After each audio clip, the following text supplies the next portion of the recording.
Halo, apa kabar kawan-kawan? Jumpa lagi kita dalam video saya yang baru.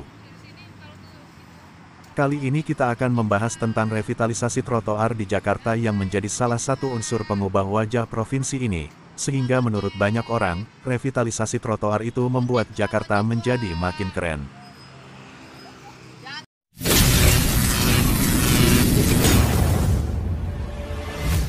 Sebelum lanjut, jika sobat berkenan, klik tombol like, subscribe dan loncengnya ya.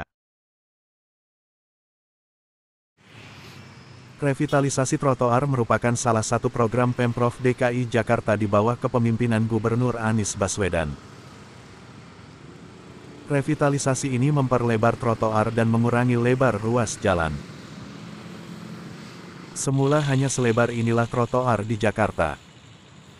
Jika di trotoar ada yang berjualan atau ada 2-3 orang yang bergerombol menutupi lebarnya, mau tak mau pejalan kaki harus turun ke tepi jalan. Sungguh tidak nyaman. Revitalisasi trotoar digagas untuk memberikan kenyamanan kepada para pejalan kaki, dan juga merupakan bagian dari tren urban di dunia, di mana aktivitas warganya dilakukan dengan berjalan kaki.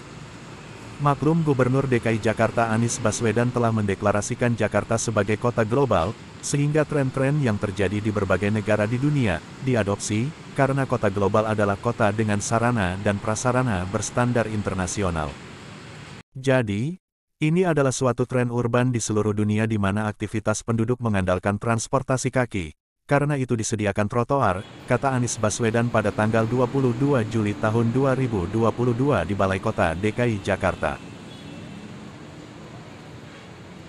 Dikutip dari laman resmi Dinas Bina Marga DKI, revitalisasi trotoar diprioritaskan pada kawasan-kawasan pusat kegiatan yang mengacu pada rencana tata ruang wilayah, dan di sepanjang jalan koridor angkutan umum massal seperti MRT, LRT, busway dan KRL komuter lain, terutama pada lokasi simpul-simpul perpindahan antar moda transportasi publik.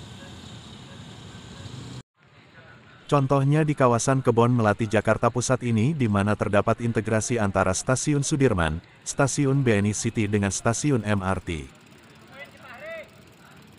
Dulu di terowongan itu yang merupakan bagian dari Jalan Kendaal terdapat jalan tempat kendaraan berlalu lalang, tetapi kini jalan itu tak ada karena telah diubah menjadi trotoar.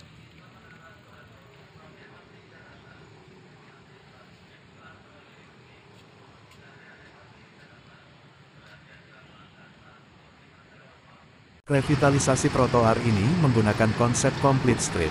Artinya, di setiap jalan yang trotoarnya direvitalisasi, dibangunkan fasilitas penunjang yang sesuai dengan kondisi dan situasi lingkungan di mana trotoar itu berada. Jalan di kawasan Kebon Melati ini yang terhubung dengan Jalan Kendaal, selain terintegrasi dengan stasiun kereta dan MRT, juga terdapat taman. Di Jalan Jenderal Sudirman di kawasan Duku Atas tak hanya dilengkapi taman, tapi juga spot untuk orang berfoto atau selfie.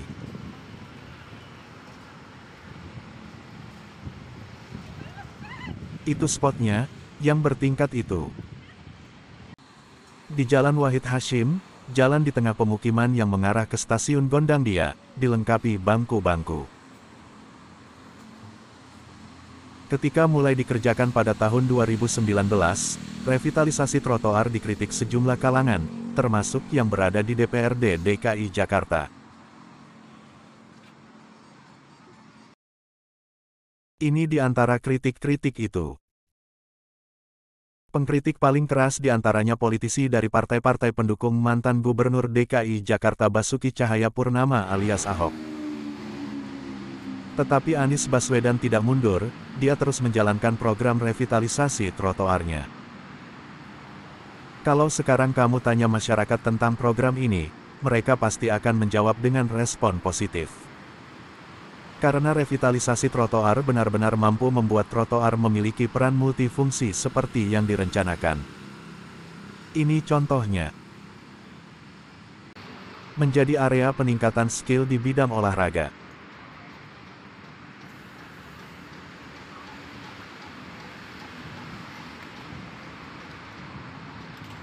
Bersepeda.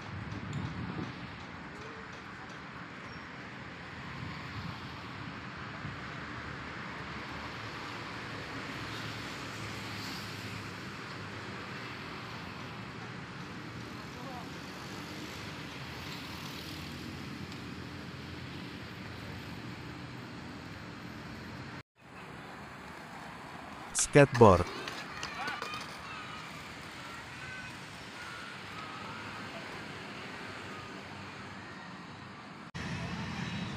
berekreasi,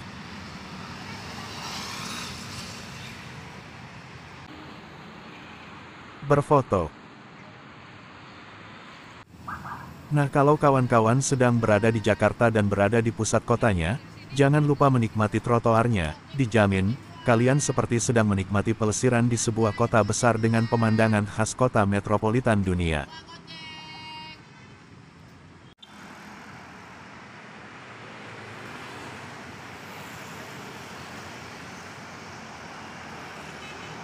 Kalau kalian suka tayangan ini, jangan segan tekan tombol like, subscribe dan loncengnya ya.